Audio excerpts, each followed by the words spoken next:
Well, my name is Laura Nash, and I'm retired now, having taught at many schools, from Harvard Business School on 3 separate occasions, Harvard Divinity School, Boston University. But before that, I started with a checkered career of being a classicist. So why don't I start there? Because it was very relevant to where it took me in the field of business ethics, if that makes any sense.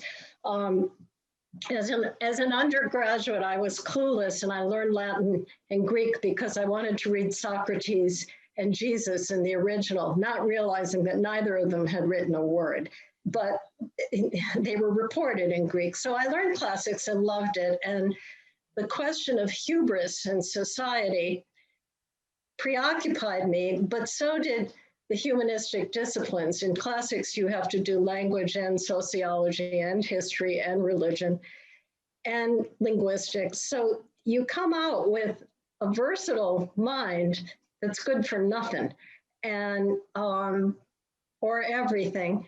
One summer, I, as an adventure in '69, went to Cambridge, and I ended up working at Harvard Business Review for the summer. And that was a tumultuous social time, as you know, in the late '60s. And it convinced me of 2 things. One was that the ivory tower may not be big enough for some of the more social issues I felt were important to address. Business was extremely intriguing. And most of all, a big university was intriguing. And I ended up going to Harvard and getting a Ph.D. in classics. I still was dedicated to it, got my Ph.D. on an obscure Greek poet, and went off and taught at Brown University. I occupied a number of positions that were temporary. At that time, they had overhired in the 50s and 60s. There were no tenured positions in the humanities, and there were no women on these faculties in permanent positions, none, 0. And I took a look around me. I was having my first child. I was commuting by train, and I said, I got to change this picture. I've been fired too many times for doing a good job. And I went back to Harvard Business Review, and I said, I don't know what to do. I can write, but I'm not qualified. I don't know what to do. And they put me onto this problem they had at the time, which is that there were so many business scandals. Their readers and alums wanted to see a more organized approach to ethical issues in business. And they didn't have the faculty to do it. They just weren't geared in the right way. And when they'd gone to some of the academics who would be obvious in writing on capitalism, it was too abstract for business people. So they sent me off to this very obscure conference that Pat will know, which was the Hastings Institute had held some seminars at Yale on business ethics. These were like the Chuck Powers, Barbara Taufler, and these were almost extensions of medical ethics. And then they drag in a case teacher from the B school and try to see what academics would be interested and have something to say. And I think, Pat, you attended some of those. I did. I attended, but there were 2-week things. They were long. I went for one for 2 weeks. Yeah, mine was about a week, and I had just had my first child, so I was driving back. This is terrible. Yeah, this is a theme of my life. But anyway, it got me. I came back to Cambridge and reported on this experience, and I said, the interesting thing is there's some really good philosophers here. There are some really dynamic ways of teaching I just had not seen before in the case method, but there's a big gap going on. And that big gap is finding out, it's so biased towards a medical ethics model, which at the time was based not on wellness, but disease. So let's find the problem that threatens a life. Let's find the conflicts of do no harm. What was missing from the conversation was what happens when it goes right? Is that easy? Is that hard? What happens? And how does that work when it comes up against these really tough ethical issues. So, and my second observation was, it is very hard from these disciplines to write about this. It's very hard as a philosopher to write about this. If you're a journalist today, you can be more philosophical than newspapers let you be at the time. But the fields were divided, and there was no opportunity to talk to business people and combine that with the kind of intellectual models and theoretical models that philosophers and humanists in general would have said are really helpful to sort this all out. Well, they thought this was hysterically funny at Harvard Business School and said, well, put together a research project. Long story short, I ended up on the faculty as a research fellow and then ended up as an assistant professor. And the first thing they did was make me write cases and make me write, what would this kind of commentary look like? And what came out of that was an article in Harvard Business Review called Ethics Without the Sermon. And this became a classic reading. For 30 years, this thing kept being reprinted and taught. And yes, because it's good. Well, thank you.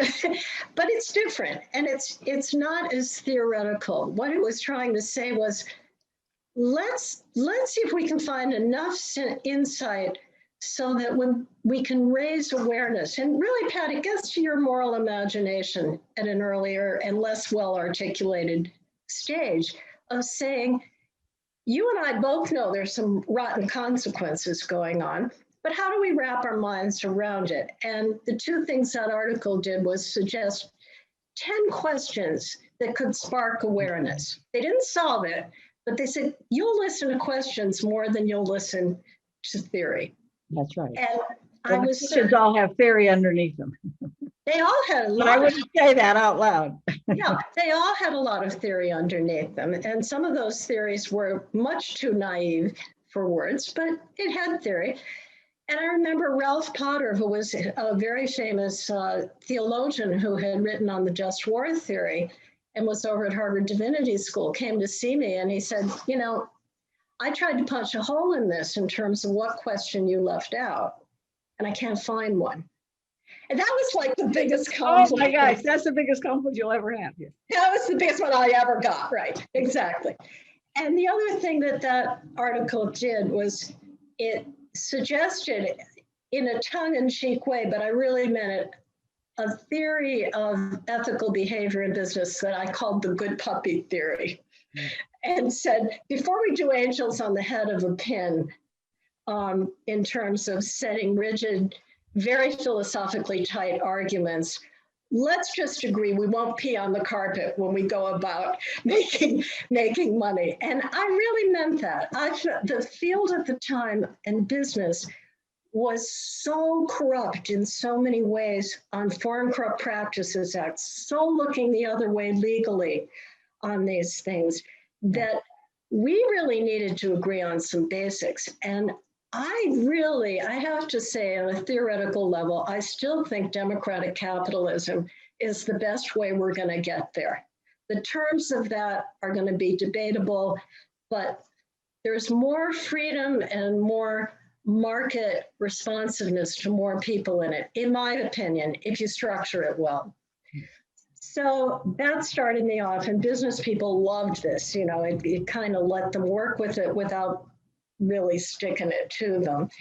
I taught for a while at Harvard Business School. I went on to get more and more. Ken Goodpaster joined Harvard Business School at the time and was much more influential on the teaching and the programs there. He was given more opportunities to teach business ethics, and he did well with it. We wrote a case book together. I have to say Harvard was turning over. It had 11 women on its faculty and it turned them over at a rate of 50% a year. And I left over an issue of not ethics. And the irony is, go forward 25, 30 years later, I came back to Harvard Business School and taught another 8 years. Because I had quit, I had never failed the tenure process, and they could take me back. I know. It doesn't, I know, there's no logic to that. That's all right. There's no logic to that, right, exactly. So during that time at the beginning, the big new people were very much the philosophers and the lawyers, and they were fighting with each other over methodology terribly in those days. And I don't know where you ever came out on that, Pat. But the field was siloed in a very in a humanistic way. The way universities, it's the structure of the university was driving so much of this. That's true. Still is. And so if you come in as a classicist, you're really out in left field. And I think it always was a temptation to play more straightforwardly in the philosophical world. And yet I had all these sociological, historical concerns that I thought were really relevant to the problem. So I always went for the edges. What's missing in the dialogue? Whether it's business culture, and so I wrote on Johnson & Johnson's culture that supported the credo for the Business Roundtable. That was a wonderful effort that Ken Andrews from Harvard Business Review edited. And Ed Freeman had a lot, I think, to do with that. I think Tom Donaldson did. And they managed to grab about 11 business leaders to participate in that. And at the time, business leaders were not excited about participating in business ethics statements. They were afraid it would sound like communism. So, well, that's kind of random. But what happened was every time I looked for a hole, meanwhile, respecting my colleagues, but being on the outside and always looking for a job, I hooked up with Peter Berger, who was a very well-known sociologist. And we started an institute on economics and culture at Boston University. Yes. And none of the other people there were in business ethics, but I started really writing on business cultures. And that's what took me into the credo work and also later into religion. And I thought, gee, this is such a taboo topic. It's clearly very influential on a lot of leaders. Let's get into that. And eventually, was asked to head a center at Harvard Divinity School. Unfortunately, it fell apart for a leadership problem. So that's how it started. Society of Business Ethics asked me to be its president. I can remember the first executive meeting, Ron Duska, Ed Freeman. I can't remember who the other person, it wasn't you, Pat. Anyway, they just kind of looked at me like, who is this person? I don't think they even knew me, Ed knew who you were, Ed. Yeah. But we really, again, felt it was very important to have a collective professional organization, to have a professional journal. I had published in Daedalus, Harvard Business Review. I had a book through Harvard Business School Press. I knew what an institutional mark could do to help readership.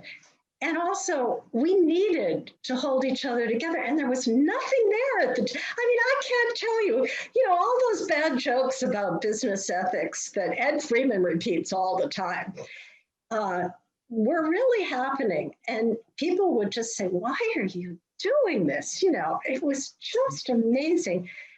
And, you have to look back on it now and say, we did it because it was necessary, and it's still necessary now more than ever.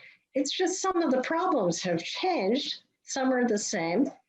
I'll get into what I'm doing as a retired person, if you like. Yes. All of this, let me say that so I moved through ethics and religion and work through it all. I wrote a second book just as I left Harvard and went to BU.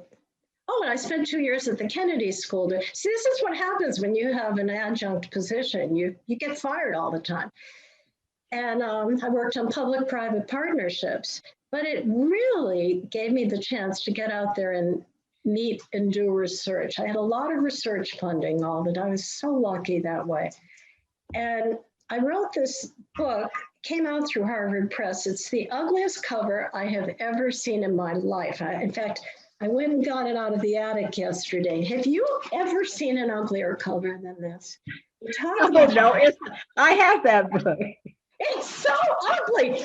Right. Yeah. So, 20 years later, my last book was this. I designed the cover, and the business school in Amsterdam stole it and put it on one of their business books. I'm not kidding. I saw it in The Economist. So anyway, long story short, in good intentions aside, I said, let's try to provide something that is a groundwork theory. As you said, Pat, there was a lot of theory underlying that ethics without the sermon. And I called it a covenantal ethic. And it has morphed with, I don't even know if I just was thinking about the same things a lot of other people were thinking about, but it has morphed into stakeholder theory. It has morphed into values-based leadership. It has even morphed into principles-based leadership. And it was a very simple proposition that, to me, captured the terms of good business ethics and could serve as some guidelines. And that was that you have to deliver value as your first proposition. Mm-hmm. You have to structure this system in a way that you deserve a profit out of it. You have to structure your own strategy in a way that you find a profit. We're not talking about philanthropy here, and we're not trying to organize do good to do well. It's not mechanistic. The third issue was service provision, that you really had to provide something to other people, not just internally, and that was where the stakeholder stuff came in. It was a broad group. And finally, the means, and I think this was the one that got ignored in my mind because, I don't know, maybe because I'm a woman, it seems so obvious. Enabling relationships. The only way you were going to get there was through enabling financial and social relationships. And that's a very different model from a winner take all.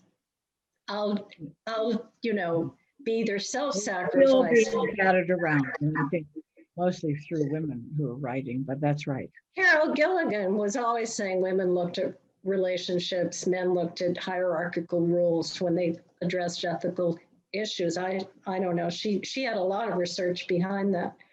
Well, what that ethics said was the real challenge is on those pieces is not to subordinate anything to the other, that it's four pieces, and the trick is getting them to work together. And I think stakeholder theory has always had this goal. How do we get this all to work together? We can put it in a hierarchy, or we can figure out something else. And that something else is what I wrote about in Just Enough, which is being able to juggle over time. You don't do it all at once in a one-shot decision. You do it over time and you keep track. This to me was a very simple proposition that leaders could act on. And I was asked to speak about it at a Young Presidents Organization conference, and I did. And one of the CEOs of one of the companies came up and said, "This is how I try to do it." And this was my belief all along. If we can put this in words that speak to business people, there is an audience there. It doesn't solve the worst crimes, but there's a huge audience that needs more language and more sense of purpose around these things. So he asked me if I would come into his company and talk about this. And I began this consulting that really rested on a very simple showing people this kind of a model. Didn't take long to talk about it, and saying, does this make sense to you? What would it mean for your business? Would this be a model that you could run your business on, that you would want to run your business on? Now, what gets in the way? And that would open up enormous observations and cooperation on common goals around value provision, or where the strategy made it impossible to make a profit. Well, if you can't find a strategy like that, you're going to lie and cheat to make your numbers. It's that simple. Oh, okay. So in those early years of business ethics, one of the big problems was getting into corporations. And being at Harvard Business School, I had the access of case studies. There were alums who had graduated who knew the value of letting people in to write cases. So it was easier for me, and I could get in there. And I don't think you should underestimate the power of looking at something firsthand, but also not overestimate. You're not a historian. You are not doing the kind of analysis that a real historian would do. I think some people use those cases as evidence in ways. Many of our business ethicists who can't get out and do cases grab that stuff as evidence. It's not. And it really drives me crazy because we don't understand the problem as well as a researcher should when we do that. However, Mike Hoffman somehow got hold of NYNEX, and it was New York Tel at the time. Do you want to have a business ethics seminar? Well, yeah, we're supposed to demonstrate for the Foreign Corrupt Practices Act that we do ethical things. So yeah, this will show that we do. Pat, you, I think, did some of that with some other firms as well. So he called me up, and he called Barbara Toffler up, and the three of us cooked something up, and we went and did it. And they liked it. We were absolutely flabbergasted, and we used cartoons. We used the 12 questions from Ethics Without the Sermon. And then I had another thing about red flags, things that everyone can identify with because we all have rationalizations. I've seen those come up in more ethics seminars than I wish I had a penny for every single time. So when we finished that, they asked Mike and me to keep going, and it's a big company. And I remember we fly down to New York, we're in Westchester, we do the seminar, and it's really interesting what people have to say. And Human Resources is happy, and I don't know that, at first there were no ethical questions addressed that really hit the road, but as a general awareness, it was great. And Mike and I are standing on this tarmac and in Westchester Airport, which was tiny in those days. Still is. And he was just elated. He said, this is a new field. And he was so good at negotiating the newness of this whole thing. He really was. And I said to him, what did we do? And he said, I don't know, but we better do it again. And I'll never forget him standing there. It didn't daunt him in the least. This was an experiment.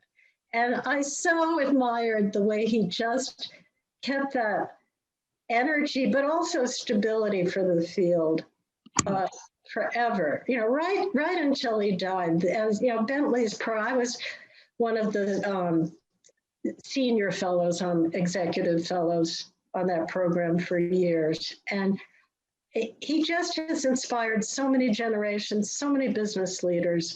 So, we all miss him. The Ethics Officer Association, all of that is really. And the ethics, yes. And the ethics on that, and he did that. No, and he has been a peacekeeper between the practitioner ethics officers who are much more rules-based, much more enforcement-based. They have to be for what they're doing. And the more theoretical and academic people. And, I said at his memorial service, he was a connector. Mm-hmm. He connected all of us in such an important way. So he was a pioneer. Pat was always there cooking up the crazy schemes, and she was the connector. But you also were plowing the fields, I think, of the actual corporations quite a bit. I think, more than Bentley was. It didn't have the bandwidth to do all that. No. Did a lot. Remember the Bentley conferences? Yeah. the only conferences that we've ever created that had really at least half business practitioners, maybe more, and Yeah. 1/3 academics. And there has never been any, no one's ever done one since then. He's the only one who could do that, and he did it, I don't know how many times. That's right. 10. That's absolutely, that's such a good point. And Now, no, but everybody's tried it. No one has succeeded except him. Seriously, SB, Society of Business Ethics, never works. Academy for Management, not a. it's an You have a interesting visiting question speaker why. and leaves, and Yeah, it's an and interesting question why, because there are plenty of exec ed programs in ethics that do work, and there are plenty of internal, and there are a lot of business, like, you know, at one time, I was doing quite a bit of speaking, and a number of professional organizations, from the Society of Business Editors and Publishers, which has its own ethical, huge code and huge enforcement mechanism, to the Association of National Association of Broadcasters and African American Broadcasters, to I mean, I ran the conference board conference for 3 years, but we never had, you're right, we never had that kind of mix of deep conversation versus, you know, Forbes, Davos, all of them. I think I've been on every panel that exists, but they didn't go deep. And those conferences really combine people in a different way. Yeah, he really did a great job. It's a wonderful model. Yeah. Yeah. So I think one of the things that in all of that consulting and writing that I did as I moved out more and more looking for these other fields, some of the questions I looked at took me further and further away from the business ethics field. One was, why did Atlanta take off when the Voting Act passed and then the Civil Rights Act passed?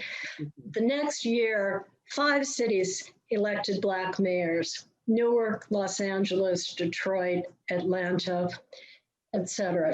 And the last on the list predicted to succeed was Atlanta. Mm-hmm.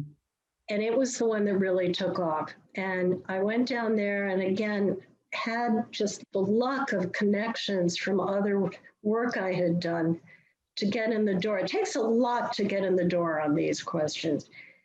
And talked with and there was a business elite in the African American and the white community that was cooperative. And it was a fascinating story of how you affect change on a major issue. And again, it was this covenantal ethic of prospering and cleaning up an act that was deeply, profoundly flawed, still is. But that's the kind of problem that I just didn't put back into theory or talk to my colleagues about. I talked to political scientists about it. I talked to other business groups about it, and religious groups. Religious groups have been key to addressing some of these things. Right. So, in doing these pioneers, we've discovered that many of them either were trained by Jesuits or taught in Jesuit business schools, and the business basically started mostly in the Jesuit institution. Right. And because I even there, I was the outlier. I grew up in a Congregationalist tradition. I was not taught in a Jesuit school, and I admire it enormously and have had friends in our field who were Jesuits. But again, the rules orientation, the logic orientation of it escaped my interest as I looked at culture, which is a very messy thing. And, Peter Berger was perfect for me because he was so savvy about sociology of religion and so insightful about capitalism and culture that was a wonderful working relationship for 10 years. But you're right, Pat, as you've discovered, there is And that's why I started writing on evangelicals, not because I'm evangelical. I mean, they're very kind to me, but, you know, I think they'd all love to convert me. But because they were willing to talk about their religion. Yes. It was that simple. And because they claimed that it would inform their business life. That seemed a good starting point. How did that work? So I wrote a book called The Evangelical CEO.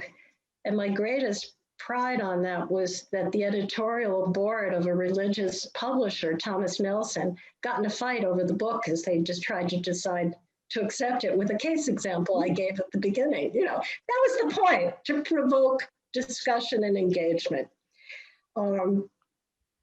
So there I am. So as I look back, I think you're right. I think in the field, I got away from it. I'm no expert on what happened in the midterm. I know that I stayed in touch with my colleagues somewhat, but you know, my books did not influence them, and their books influenced me in the large, you know, in the large picture. And I would hope that some of the things I've written have influenced people in terms of rethinking the language in terms of capitalism.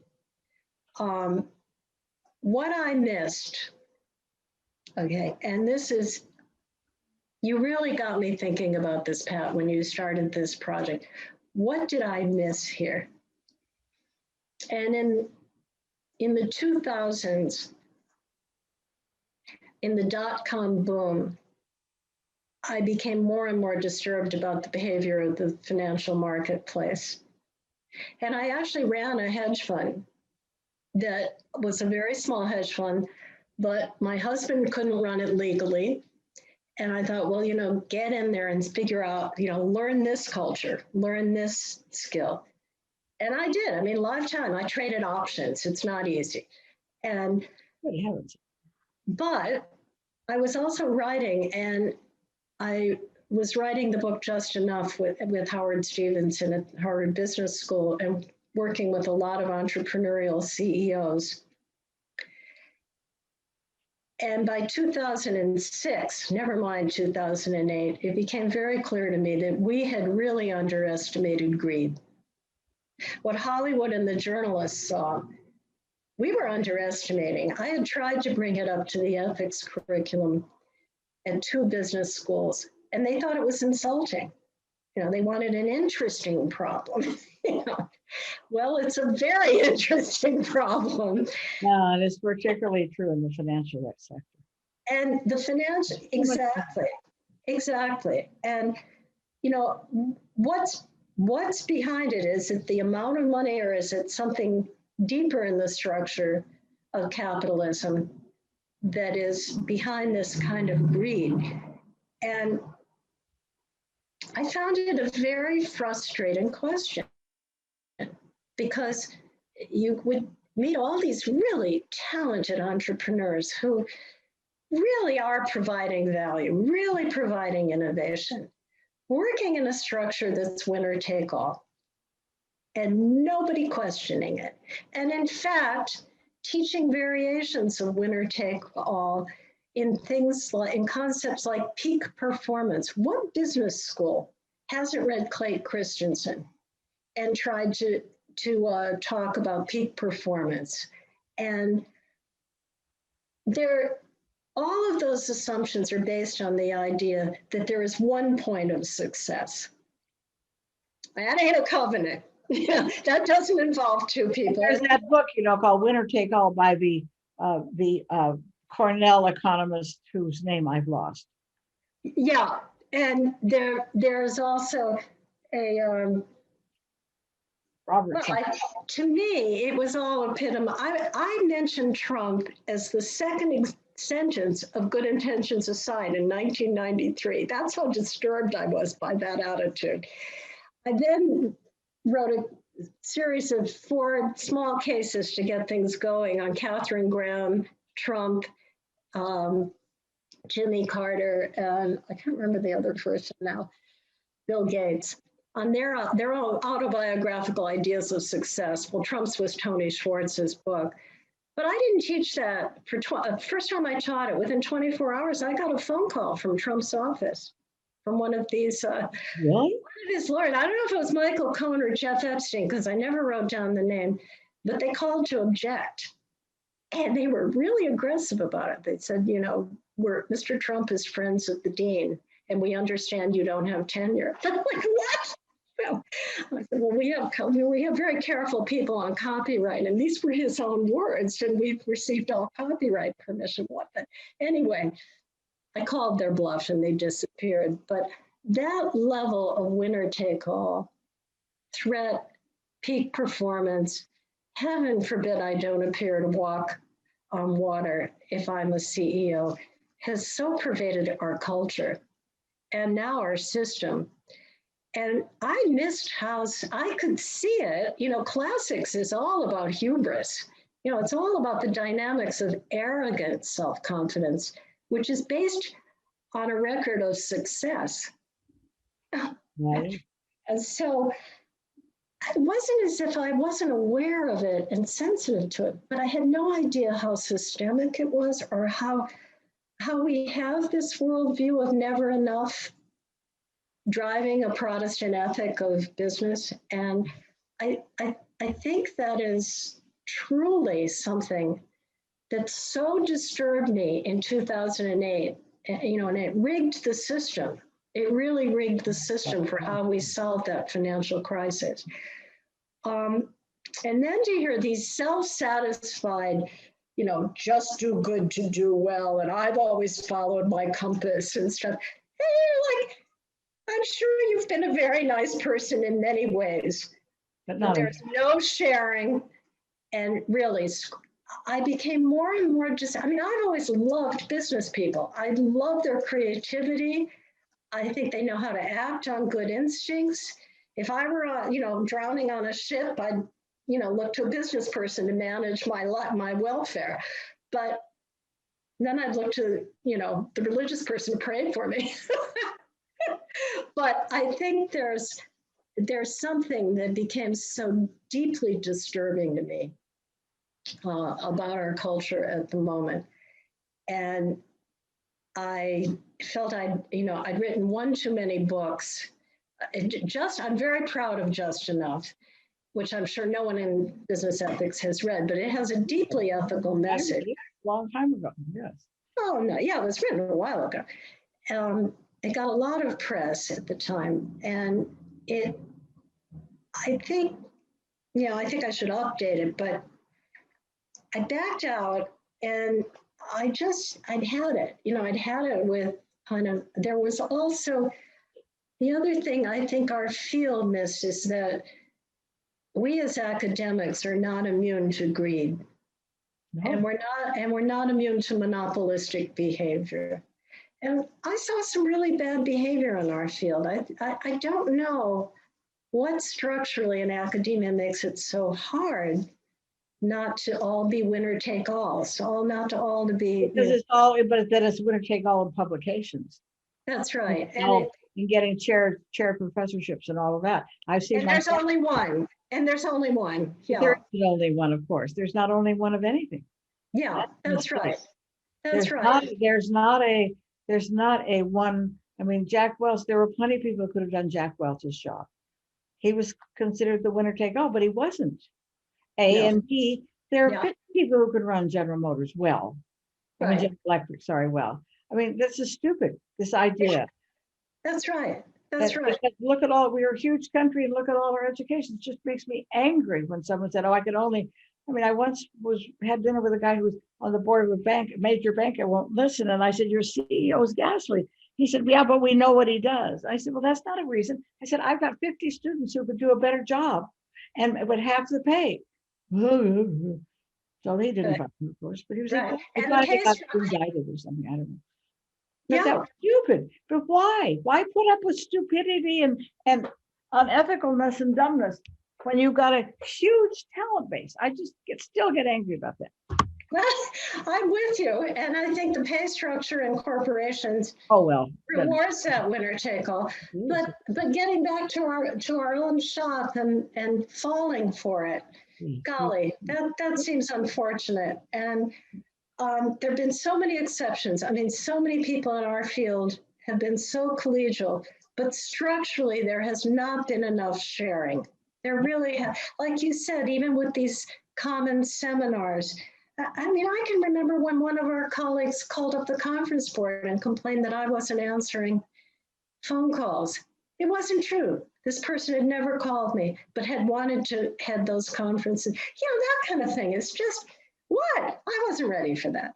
So I think we missed, there's not one theory that's going to be winner take all. It's about enabling enlightenment in our field. And so if that, I think for me, recognizing my own limitations, it was stay at the edges, see what's being missed, and see if you can throw down a gauntlet.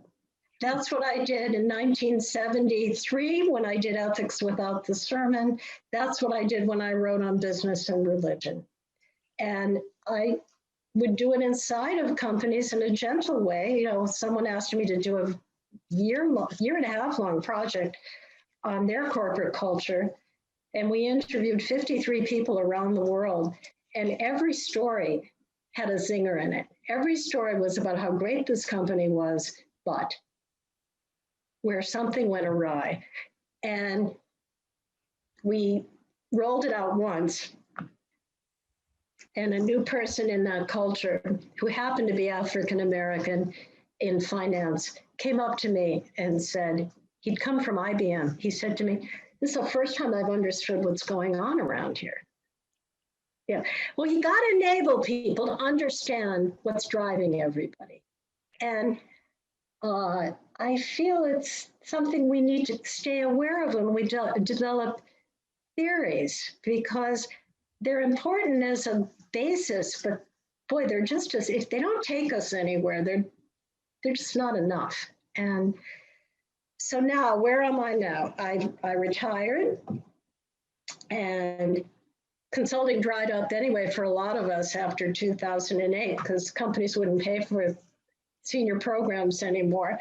So COVID was less of a blow for us than maybe, I hope some of you are still consulting. I'm too old for it anyway. I think one of the highlights before I retired was being asked to do a lecture in England. I think they call them McCabe lectures, and you give a talk at Westminster Abbey on business ethics in not Westminster Abbey, sorry, St. Paul's Cathedral. And there's a crypt downstairs. My husband said, "Gosh, this lecture is going to be dead on arrival." But it was a sign that you could throw down a gauntlet, and we had a wonderful response there to it. That lectureship is still going. Some of our colleagues have been part of it. And to me, the next big step is something I don't think it'll surprise you. It's conservation.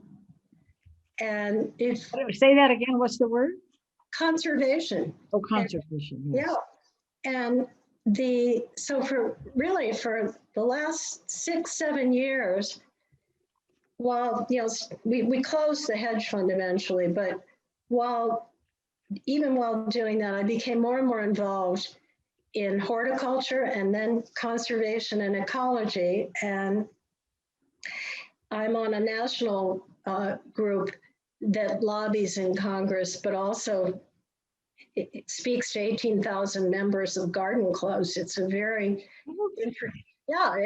some of them wear mink and hats, and some of them look like me. And yeah, but they're very influential. They were the first nonprofit to support a national park in the Muir Woods effort to secure the sequoias, and they're going gangbusters. Intellectually, I think all of the so what do I do there? Well, I write on water, and I write on electric vehicles, and I write on sustainability investing, impact investing, and ESR things. So that took me back to business ethics a little bit. Yes. And I think in that movement, that's the gauntlet I know some of the business ethicists are looking at. If you want to talk about reviving the terms of a covenantal ethic, to me, this is really where we have to do it. We have to find a way to deliver value on terms that will provide a profit, a real profit, or not have it be the same kind of competitive market. And people have found that, but they're looking for that kind of magic bullet, do good to do well. People want green stuff. Well, the structure doesn't always pay for itself. It's a very political environment. Enabling relationships are going to include governments. And this is a real challenge for the world. So if you're going to take on a hard problem, let's take on this one. It'll make you depressed, but it's a good problem. You've been depressed a long time. Yeah, we've been depressed a long time. And I think the other thing I didn't see was a winner take all. Here's my theory, Pat, when you say, what is it that in academia? We have a methodology that almost demands that we combine disciplines. And we talk about, we can point out that even the purpose of business can feel problematic compared to the purpose of medicine. It's just harder when you start getting to the ultimate purposes of business, not to end up saying, gosh, these aren't that ennobling. Well, they are, but you've got to work at it. What I'm saying here is that requires you to be partial journalist, partial historian, to be very derivative on philosophical theories, other humanistic theories, sociological theories, social psychology and statistics, and be good at all of those if you're going to really understand the problem. Or stay a purist, stay a winner take all, and be seen as a respectable philosopher or sociologist. The purists will always take the field in the short run. The journalism on business is better at analyzing ethics right now than most of our business ethics books. The philosopher, the pure philosophers, the new philosophers, I think, are in some ways more perceptive about social behavior than the business ethicists. Why? Because they're focusing on one thing. They're supported by that one thing. They're rewarded in winning at that one thing. What they don't do is speak to the business person who's actually the leader who's trying to figure this out, who has some power to figure it out.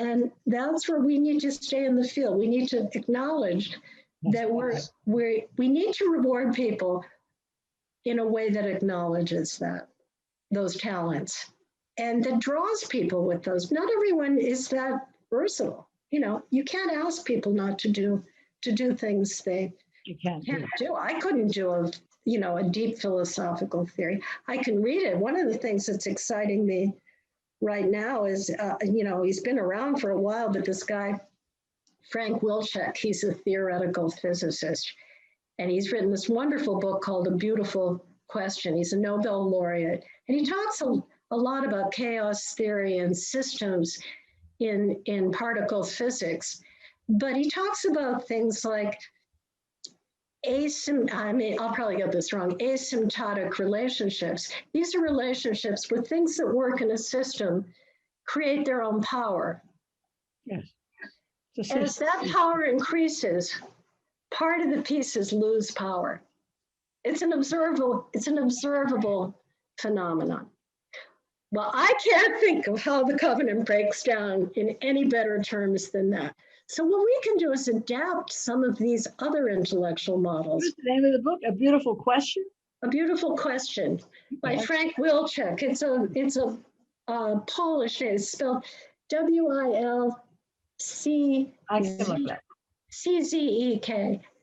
But it's that kind of thing. I think, we have a lot of work on systems. I've done some writing on systems theory, so that's interesting. Yeah, we have to keep reaching out on this stuff. Yes. So that's what, if I've learned anything, it's that I don't have the bandwidth for half of it, but the problems haven't gone away, and we can all do something here. The dialogue of colleagues is so important. I'm so glad you're doing this, partly because when we started, it was hard to be laughed out of the room all the time. to go from being, this, in the respectable field of classics at Harvard to business ethics. I mean, you can imagine what the classes. Yeah, you must have been crazy. Okay, well, you might be wondering how I feel about women's issues, given my remark earlier about 11 women on a faculty and turning over at a 50% rate. I think, as you know, at many of the major universities, they will not reach parity until the next century at the rate they're going. And I'm very much hoping that we will change that curve. Personally, I have always experienced discrimination about being a woman. I've many times been the only woman in the room, and that was the comfortable position for the group. And you were kind of either the decoration or the stimulant for the men to run their culture. I think that there were also personal issues around having children and supporting children. I was so excited about the Me Too movement. And I went down to the Boston Common, and my old lady friends got turned off by the subway was really crowded. You really had to pack yourself on it. Another one had a fainting fit at it. So I stood there with a group of librarians, but the mutual support from men and women and the getting it out there has been so important. And if you don't think it's necessary, just ask. One of the problems is people are embarrassed to ask. I could tell you stories that would make your hair curl. I will tell you that my last day, second to the last teaching assignment, before I retired, someone circulated a dirty cartoon about my work to the whole class. Okay, that wasn't that long ago. And I've been I was on a very wonderful international banking committee that was on the LGBT issues that started about 5 years ago. And Tina Brown was kind of organizing the sessions, but it was a group of women entrepreneurs, minority entrepreneurs. I shouldn't use the word minority, gay entrepreneurs, gay lesbian group, trans groups, African American. And we were on these retreats where they told their stories. And I have to say, you come away just going, this is so unnecessary. This is just, but it's also, we have ruined so many people's lives with this kind of prejudice. And I'm so excited. I'm on 2 board committees that are right now starting their first diversity programs. And they're having to fight to find resource people because there's in such demand. But we're seeing a real turning point, and we have to keep up this momentum, and we have to keep it up in business ethics as well. Yes. And look at some of the ethical issues behind this. Well, they're huge, of course. Yeah. Yes. Good. I will say that some years ago, I was doing some work at Motorola. They hired this, of course, they hired a Black HR person, and they said, we need some Black engineers, but you won't be able to find any. In 2 weeks, she found 16 well-educated, of course. But that's one of the problems. We don't go look. We don't go out of our little cubicle, whatever that is, and we don't look. But the other piece that angers me is there's some really, really good people that come out of the traditional Black universities, like Fisk and Howard and Morehouse. And because they're there, well, they can't possibly be. I know, and we don't say that. You don't say, they can't be as good, but that's what you're. Well, I think that's the point, Pat. That there's you got to get overlooking a population, and one of the populations we've overlooked, and I think the hardest one, frankly, is women. I know one of the African American faculty members at a major business school once said at one of these diversity meetings, it was easier for me to become a tenured African American male than it will be for women. And he really believed that. So we've got a long way to go. And my litmus test was always, just look at all the books the tenured professors have published that have a woman as a second author. And where are those women now? And it was a winner-take-all scenario that rewarded one professor who was a man. I'm sorry. So you get me going and I sound bitter. I'm not bitter, but I'm with you, Pat. We've got to stay aware and try harder. We've got to ask more. We've got to structure it better as an enabling. And we have to put more, we don't have enough women on corporate boards, as you know. That'll be till 2200 before that gets. Yeah, and it's not one woman on the board or two women on the board. It's enough to influence the culture, which is at least three. You're going to get anything done. Right. Well, I'll finish with a funny story on this. One minute. Oh, okay. When I was testing my research for the evangelical CEOs, a group in Dallas held a luncheon for me to tell them what I'd found. I'd interviewed most of them. These were all very high-powered CEOs. And I was the only woman at a table of 14 at a country club. And the waitress came and she said, or a waiter came and he set down a rose on my plate. And they all started laughing. And I finally said, what's the joke? And they said, it's National Secretary Week, and they think you're our secretary. Oh, no. And one of them said, and I loved it, he said, and you're our leader.